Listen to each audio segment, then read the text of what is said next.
여호수아와 이스라엘 군대는 아이성을 공격할 때 하나님이 알려주신 방법대로 싸웁니다. 어제 본 것처럼 군사들을 매복시켰고 싸우던 군사들은 일부러 패배하는 척 후퇴하여 아이성과 베델성의 연합군을 성 밖으로 끌어냈습니다. 후퇴하는 이스라엘 군대를 추격하는 아이와 베델 연합군이 성과 멀찍이 떨어지자 하나님께서 직접 작전을 지시하십니다. 18절에 보면 하나님은 여호수아에게 손에 쥐고 있는 단창을 들어 아이성을 가리키라고 하십니다. 여호수아가 이 말씀에 순종해서 단창을 들어 아이성을 가리키는 순간 매복했던 복병이 일어나 아이성으로 들어가 성을 점령하고 불을 놓았습니다. 단창을 들어 아이성을 가리키는 것이 일종의 공격 신호였던 것으로 보입니다. 그런데 그 공격의 때를 하나님께서 직접 지시하셨고 여호수아는 그 지시에 바로 순종하면서 아이성 점령이 이루어진 것입니다. 이것은 아이성 전투가 하나님께 온전히 순종하는 가운데 이루어지고 있음을 보여줍니다. 아간의 범죄, 불순종으로 인하여 아이성 전투에서 패배했습니다. 그런데 이제는 하나님께 온전히 순종하고 있습니다. 전투의 방법, 전략도 하나님이 알려주신 대로 했습니다. 매복한 군대가 빈 아이성을 공격하는 시점도 하나님의 명령에 따라 움직였습니다. 지금 온전한 순종으로 임하고 있는 것입니다. 그리고 이 순종 가운데 아이성을 정복하게 되었습니다. 여기서 우리는 다시 한번 가나안 정복전쟁의 승리는 순종에 달려있음을 알게 됩니다. 순종하면 승리하고 불순종하면 패배하는 전쟁이 가나안 정복전쟁인 것입니다. 승리의 요인이 다른 게 아닙니다. 하나님 말씀에 순종하는 것입니다. 이것은 오늘 우리 인생도 똑같습니다. 우리가 늘 말씀에 순종하며 살아가면 자연스럽게 승리하는 인생, 승리하는 신앙생활이 되는 겁니다. 이를 기억하시고 말씀에 순종하는 삶을 늘 앞세우기를 바랍니다. 아울러 하나님의 명령에 따라 여호수아가 단창을 드는 것은 모세가 지팡이를 드는 그 모습을 떠올리게 합니다. 우리가 출애굽기를 보면 하나님은 모세에게 지팡이를 들고 뻗으라 그렇게 말씀하셨고 모세는 지팡이를 뻗어 갖가지 이적을 일으키곤 했습니다. 아말렉과의 전투에서는 지팡이를 든 손을 그 전투가 끝날 때까지 내리지 않았습니다.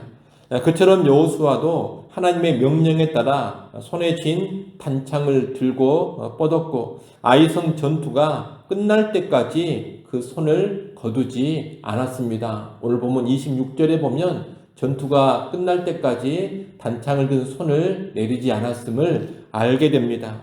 지금 단창을 들고 손을 뻗는 모습, 또 그 단창을 든 손을 끝까지 거두지 않는 이런 모습은 여호수아가 하나님의 능력을 의지하고 있으며 또한 끝까지 하나님을 의지하고 있음을 보여주는 겁니다. 이 의지함이 또한 승리의 중요한 요소입니다. 우리는 하나님을 의지하되 끝까지 의지해야 합니다. 특히 하나님을 향해 기도의 손을 높이 들고 모든 일이 끝나기까지 그 손을 거두지 않아야 합니다. 끝까지 기도함으로 의지하는 그 인생이 승리하는 인생이 되는 겁니다. 매복한 군대가 아이성을 점령하고 성에 불을 놓아 연기가 피어오르자 성 밖에서 이스라엘을 추격하던 아이 군사들은 크게 당황합니다. 그리고 그 순간에 후퇴하던 이스라엘 군대가 돌아서서 아이 군대를 공격하기 시작했고 빈 아이성을 점령했던 이스라엘의 복병 부대도 성 밖으로 나와서 아이 군대를 반대편에서 공격하기 시작했습니다. 그래서 아이 군대는 이제 양쪽으로부터 이스라엘의 협공을 받게 되었고 그 결과 패배하고 맙니다. 이스라엘 군대는 아이 군대를 전멸시키고 아이 왕을 사로잡습니다. 그리고 다시 아이 성으로 들어가 아이 성을 완전히 불사르고 사람들을 진멸합니다. 25절에 보면 이날 죽은 아이성 사람들이 모두 12,000명이었다고 합니다. 그리고 여리고 정복대와는 달리 하나님이 주신 말씀대로 아이성의 모든 전리품들, 곧 가축과 물건들은 이스라엘이 노략해서 취하였습니다. 여기서 다시금 아간의 범죄가 안타깝습니다. 때가 되면 하나님이 이렇게 마음껏 가질 수 있도록 주시는데 그 순간의 욕심을 이기지 못하고 하나님 것을 훔쳐서 아간이 죽임을 당했습니다. 우리는 탐욕 가운데 허락되지 않은 것을 훔치고 취하는 그런 어리석음을 경계해야 할 것입니다. 대신에 하나님 때에 하나님 허락하시고 하나님이 주시는 것을 받아 누리는 그런 삶으로 나아가는 것이 지혜로울 겁니다. 28절 29절에 보면 여호수아는 아이를 점령한 후에 불살라 그것으로 영원한 무더기를 만들었습니다. 돌 무더기로 만들어 버린 겁니다. 그리고 아이성의 왕을 나무 위에 달아 죽인 후 그 시체를 돌로 쌓아서 또 하나의 큰 무더기를 만들었습니다.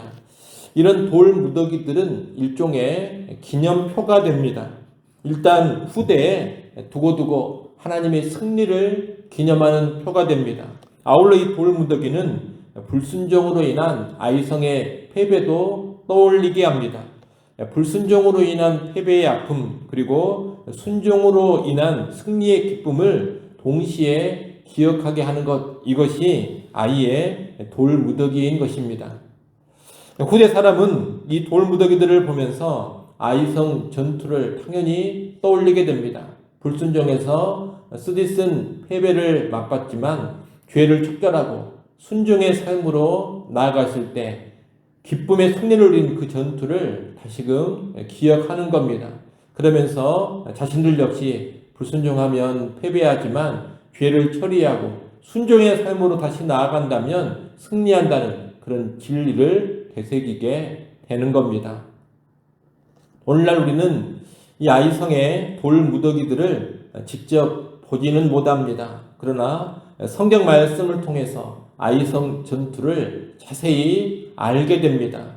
그러니 우리에게는 이 기록된 성경 말씀이 일종의 기념표 역할을 하는 겁니다. 아이성 전투에 관한 성경 말씀이 우리에게 무엇을 되새기게 하느냐? 불순종하고 범죄하면 반드시 패배하고 만다. 그러나 그 죄를 처리하고 다시 순종의 길로 가면 하나님은 승리를 주신다. 이런 진리를 되새기게 하는 겁니다. 여러분, 승리는 사람에게 달려있는 것이 아닙니다. 승리는 오직 하나님께 달려 있습니다. 그 하나님께서 누구에게 승리를 주시느냐? 죄를 버리고 순종하는 자에게 승리를 주십니다. 그러니 죄를 피하고 순종하는 삶을 살아가기를 바랍니다. 혹시라도 죄를 지었다면 반드시 그 죄를 회개하여 처리하고 다시 순종하는 길로 나아가시기를 바랍니다. 그래서 우리 모두가 하나님이 주시는 승리를 누려갈 수 있기를 간절히 소원합니다. 기도합니다.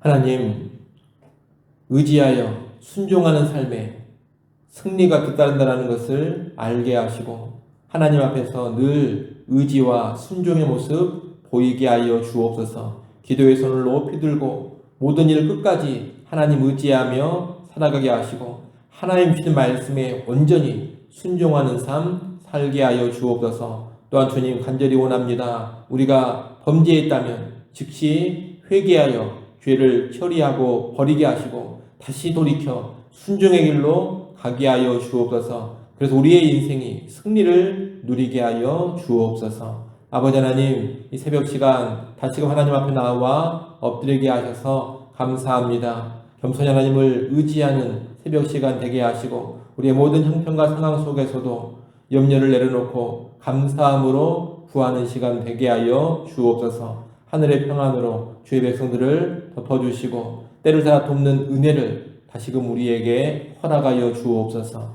예수님의 이름으로 기도드리옵나이다. 아멘.